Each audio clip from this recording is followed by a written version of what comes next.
देखो, PB ratio मतलब होता है current share price upon book value of that share. तो लेट्स से आपके पास एक कंपनी है जिसमें 1 लाख रुपए का कैपिटल है और 100 शेयर्स हैं।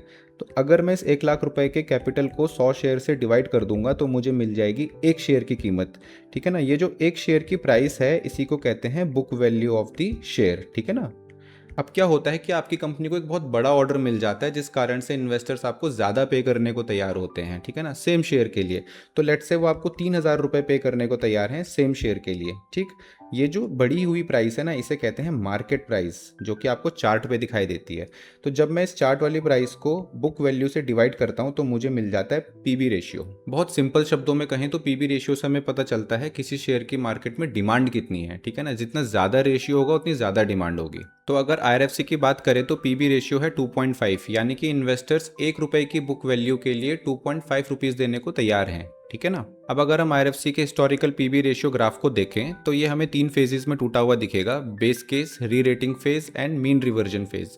तो बेस केस में देखेंगे जून 2021 से जून 23 तक पीबी रेशियो की वैल्यू 1 से भी कम है, यानी कि बहुत ही ज़्यादा सस्ती है। इन्वेस्टर्स इसको बहुत ज़्यादा भाव नहीं दे रहे हैं, उनको ये नॉर्मल सरकारी लेंडिंग कंपनी दिखाई दे रही है जो कि बहुत ज़्यादा ग्रोथ पोटेंशियल नहीं रखती। ठीक है ना। काम की बात यह है कि ये जो फेज़ होता है जिसमें कि पीबी रेशियो की वैल्यू 1 से भी कम होती है, इसी को वैल्यू इन्वेस्टिंग फेज़ बोलते हैं, वैल्यू इन्वेस्टिंग जोन बोलते हैं। ठीक है, इसी फेज़ में वैल्यू इन्वेस्टर्स अपनी पोजीशंस को बिल्ड करते हैं। ओके। सेकंड फेज है री रेटिंग फेज, जिसमें कि पीबी रेशियो ने सडन स्पाइक लिया और इसकी वैल्यू लगभग 5 तक पहुंच गई। तो इसमें इन्वेस्टर्स को ग्रोथ दिखाई देने लगी है, वो एक शेयर के लिए ज़्यादा पे करने को तैयार हैं। ठीक है ना, सेम कंपनी है, सेम एसेट्स हैं, बस स्टोरी बदल गई है। ऑब्वियसली कोई कैपेक्स से जुड़ी हुई न्यूज़ आई होगी रेलवे की, है ना, जहाँ पर कि इन्वेस्टर्स को लगा होगा कि फ्यूचर में आईआरएफसी ग्रो कर सकता है। Okay. Then comes mean reversion phase, जहाँ पर कि रियलिटी चेक मिलता है किसी भी स्टॉक को।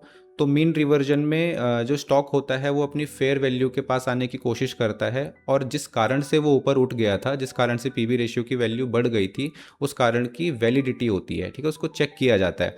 तो जो हमारा मीडियन पीबी है वो 2.1 है, तो स्टॉक हमारा करेक्ट होता हुआ अपने मीडियन के पास तक आ गया है। ठीक है ना।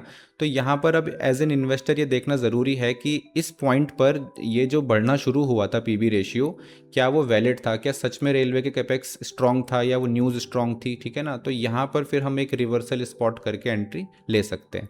अगर आप आईआरएफसी का वैल्यूएशन अलग अलग मेथड से डिटेल में समझना चाहते हैं तो comment VBSI and I will share you the video link. Thank you.